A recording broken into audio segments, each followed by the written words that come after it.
Shalom, shalom, bonjour à toutes. J'espère que vous allez bien et que vous avez passé une bonne semaine. Nous allons étudier cette semaine la paracha Béchalach et nous allons apprendre comment faire face à la difficulté, comment surmonter une épreuve. Et bien sûr, pour cela, nous nous inspirerons des femmes durant la sortie d'Égypte. Alors, je dédie ce cours à la Refoua Shelema de Fortuné bat Ramsa, de Eliezer bar Simcha, de Reuven Ishai bar Mercedes, de Shoshana bat Urida, de Rovena bat Pnina, de Luna bat Simcha, de Vered bat Shoshana. Je dédie ce cours à la mémoire l'Elohim Nishmat de Sacha David Chaim bar Ruth ve Avraham, de Shanilut bat Rivka ve Nissim, de Abraham bar Ramsa, Abraham bar Esther, de Rav David Akon bar Ramsa, de Urida bat Esther Levi le Beddo, de Rahamindod bar Mesaouda, de Chana bat Juitayeb le Bet Akwen, de Yitzhak bar Ouida ve Rahamim, de Ani Eren bat Ani Batren, et un très bon zivoug pour Ayala Batia Adassa bat Simcha, Vered bat Shoshana, et une très bonne alia pour Simcha bat Rachel. Alors, il faut comprendre que au moment où, donc, dans la paracha Béchalach, c'est le moment de la sortie, enfin, on est déjà sorti d'Égypte, mais c'est le moment où tous les Bnei Israël se retrouvent face à la mer Rouge. Donc, ils viennent de sortir d'Égypte, ils se retrouvent face à la mer Rouge après 6 longs jours de marche. Et durant ces 6 longs jours de marche, il faut comprendre que parmi les Bnei Israël, il y a une division entre ceux qui passent leur temps à se plaindre, c'est-à-dire ceux qui disent à Moshe, Hachem nous a fait sortir d'Égypte pour nous faire mourir dans le désert. Comment allons-nous manger? Comment allons-nous boire? Alors qu'en Égypte, on nous rassasiait avec de la viande et du pain. Là, nous sommes en plein désert. On va faire mourir de faim tout ce peuple. Donc, il y en a qui se plaignaient. Il y avait cette plainte qui est d'ailleurs, malheureusement, de l'expression d'insatisfaction, entraîna des conséquences. Et puis, il y a eu ceux qui, au contraire, avaient une émouna sans faille et qui, face à l'adversité, n'ont pas abandonné, ne se sont pas laissés aller au désespoir et ont mis en évidence leur émouna. Et parmi ces Bnei Israël, il y avait bien sûr les femmes de ce peuple, de ce si grand peuple, qui, elles, mais déjà avant même d'être arrivées devant la mer Rouge, on va le voir durant ce cours, avaient permis à tout notre peuple de tenir jusqu'à la délivrance. Et donc, à ce moment-là, ils sont très angoissés, puisqu'ils se trouvent devant le rivage, ils sont coincés face à une mer qui est complètement déchaînée devant eux, et derrière eux, les Égyptiens qui leur courent après, avec toute l'armée de Paro, qui leur court après pour les tuer. Et donc, que faire? Et il faut comprendre qu'il y a dans le Cantique des Cantiques du roi Salomon un passage qui dit « Ma colombe nichée dans les fentes du rocher, cachée dans les pentes abruptes ». Cela, en fait, nos sages comparent le peuple juif à ce moment-là, où le peuple juif serait en fait finalement une colombe qui fuit l'aigle. Donc l'aigle, ça représenterait finalement les Égyptiens, et qui essayent de rentrer dans les fentes du rocher pour se protéger, mais à l'intérieur se trouve le serpent. Alors que faire? Rester immobile? Avancer? Ne pas y aller? Rebrousser chemin? Se battre contre les Égyptiens? Que faire? Et c'est vrai qu'à ce moment-là, les Bnei Israël sont dans une impasse entre guillemets. Et mais à ce moment-là, Akadosh Baruch Hu attend qu'une chose, c'est que ses enfants fassent face à l'épreuve sans se plaindre. Parce que la plainte, finalement, c'est quoi? La plainte, c'est l'expression d'un manque de confiance en Akadosh Baruch Hu, qui, lui, venait de prouver à Akadosh Baruch Hu, à son peuple, son amour infini, son amour inconditionnel, sa grandeur au-dessus de toutes les forces de l'humanité et du monde, puisque, en fait, il venait de les faire sortir d'Égypte. Bien sûr que ce n'était pas encore terminé, mais il venait de les faire sortir alors qu'ils avaient atteint le 49e degré d'impureté.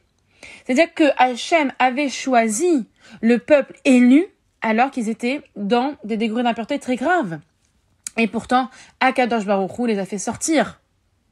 Et on se dit, nous, aujourd'hui, en 2025, en 5785, on se dit comment est-ce que les Bnei Israël ont pu à ce moment-là se plaindre. C'est-à-dire que nous, bien sûr qu'il faut, en étudiant, on comprend qu'il y a plein de miracles, que Akadosh Baruch Hu, finalement, tous les jours se manifeste par des signes, par l'exécution de nos prières, par beaucoup de choses finalement. Mais c'est vrai qu'il n'y a pas une manifestation comme il y a eu durant cette période égyptienne, dans l'Antiquité. Et donc, nous, on se dit, mais si Akadosh Baruch Hu pouvait même faire juste une plaie pour, entre guillemets, prouver, c'est un mauvais mot, mais pour montrer qu'il est là, on serait tous ravis. Mais encore une fois, lui, Akadosh Baruch Hu se manifeste vraiment, en étudiant, en comprenant, quand on se renforce, on comprend qu'Akadosh Baruch Hu marche à nos côtés chaque jour, hein. Nord, sud, est, ouest. Mais bon, on se dit, mais comment est-ce que les Bnei Israël ont pu se plaindre alors qu'ils venaient de sortir d'esclavage? Au contraire, ils devraient faire des louanges à Kadosh Baruch Hu.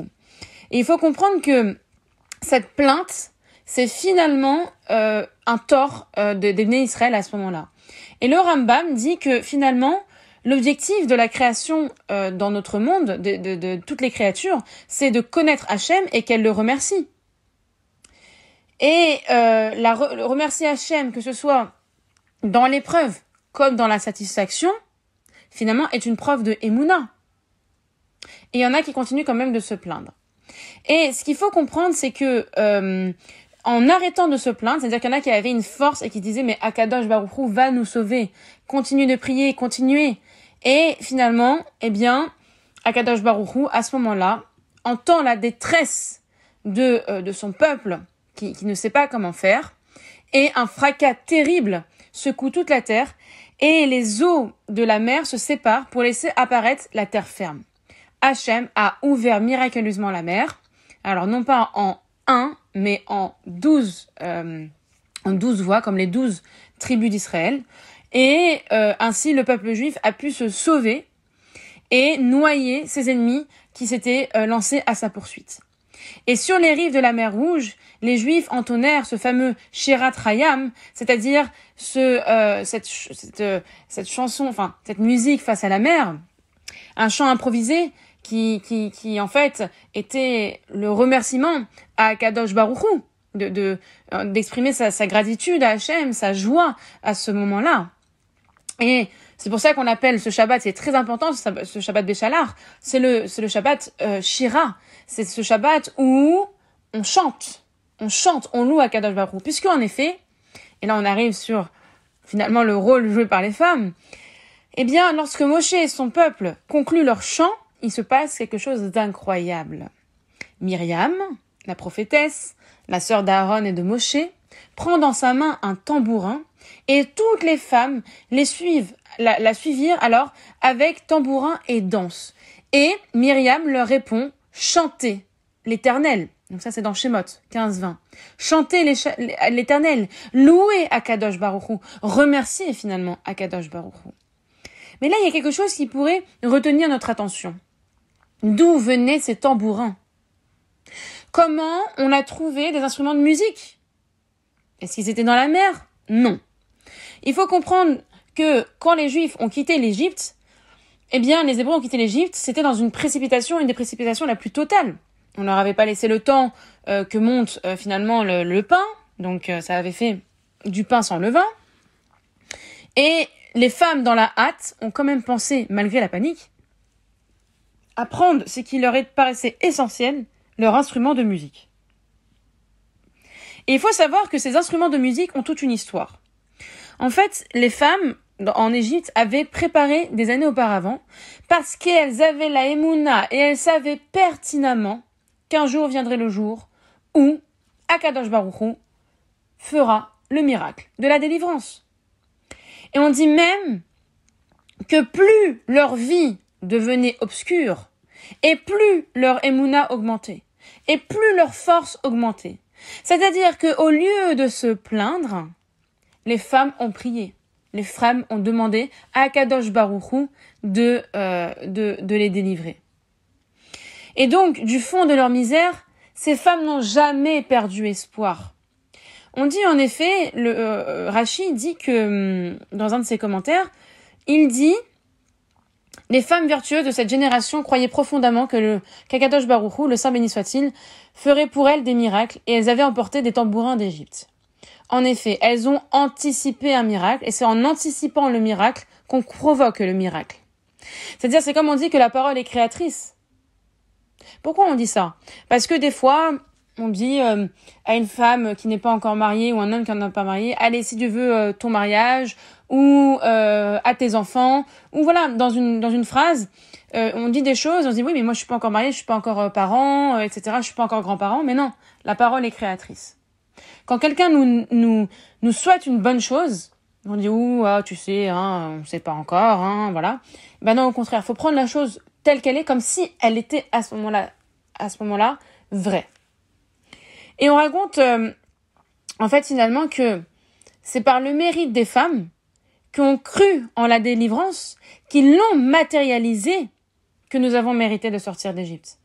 Pourquoi est-ce qu'on le sait, ça? D'où on le sort?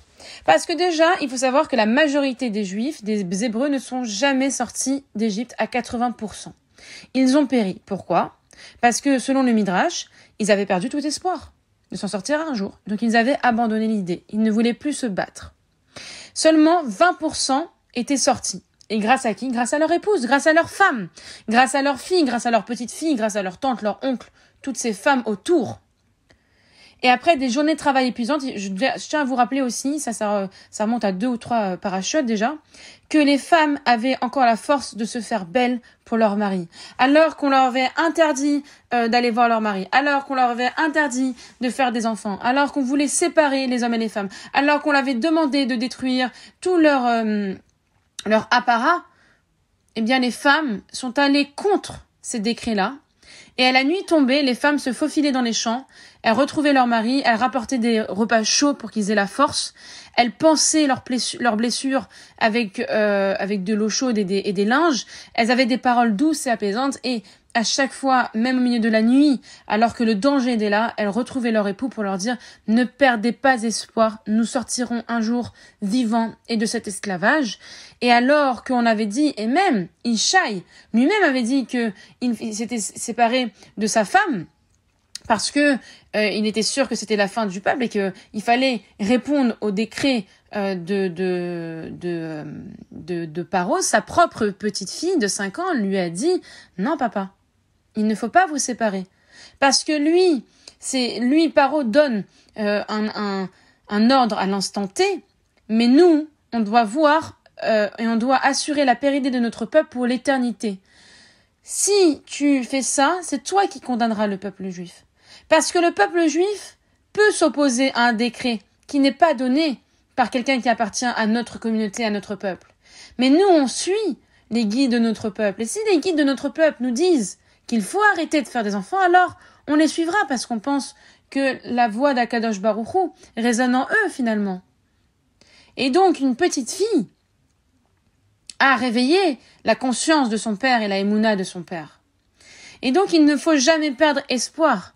Quand tout nous semble désespéré, au lieu de se plaindre, au lieu de rester sur la plainte, il faut retrousser ses manches, retrousser son cœur, retrousser sa force, retrouver sa force, prier avec Akadosh Baruch Hu, le remercier pour cette épreuve, le remercier pour la force qu'il va envoyer face à cette épreuve et le remercier pour l'après-épreuve.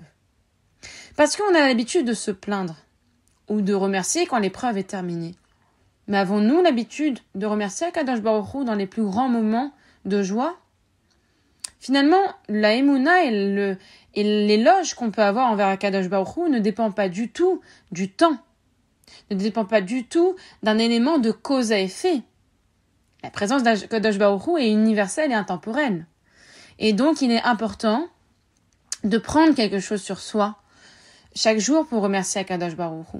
Comme on dit, on prend le temps de respirer, on prend le temps de dire bonjour aux gens, on prend le temps de manger. Eh bien, il faut prendre le temps.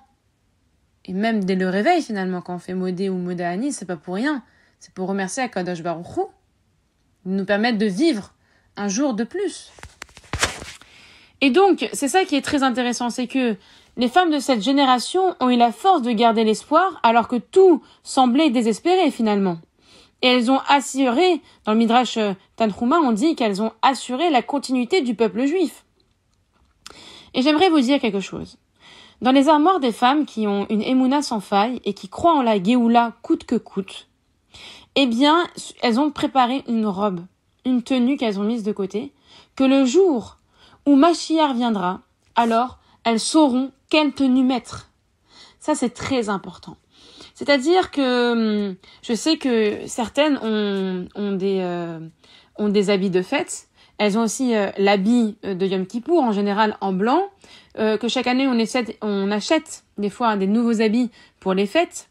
Et on pense toujours à Yom Kippour de comment je vais m'apprêter, puisque en fait, on doit se revêtir comme des anges. Donc c'est un moment très solennel et très important, sûrement le plus beau jour du calendrier.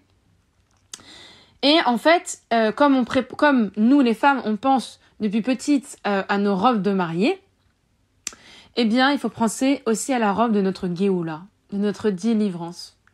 Et eh bien, pensez-y. Pensez-y, à vous de jouer. À vous de jouer. Allez acheter une robe, une tenue, celle que vous trouvez la plus belle, peut-être la plus adéquate, et gardez-la vous dans un coin de votre armoire, de votre dressing. Et je vous assure, comme on a dit, c'est en anticipant le miracle qu'on provoque le miracle. Alors si toutes on pense à cette tenue-là et au jour de la Géoula, je peux vous dire que dans les cieux, ça déchire des mauvais décrets et surtout, ça nous apportera la Géoula. Amen ve Amen. Donc, comme on a compris le message, grâce au tambourin, grâce au chant, grâce à la émouna de nos femmes, nous sommes sortis d'Égypte. Et grâce à cette robe mise de côté Bezrat Hashem, alors nous mériterons la délivrance finale. Comme j'ai l'habitude de terminer toujours mes cours, je voulais dire que tous les célibataires puissent trouver Bekarov cette année leur khatan ou leur kala. Amen ve Amen. Que tous les malades puissent vite rentrer à la maison et qu'ils guérissent. Que tous nos otages rentrent à la maison et que tous nos chayalim rentrent à la maison. Que la paix demeure pour la terre d'Israël, le peuple d'Israël, pour tous les Juifs sur sa terre, ainsi que tout le monde.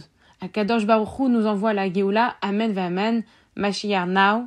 Je vous souhaite un très bon Shabbat Shalom, que des bonnes choses, et à la semaine prochaine. Que des bonnes nouvelles. Shabbat Shalom.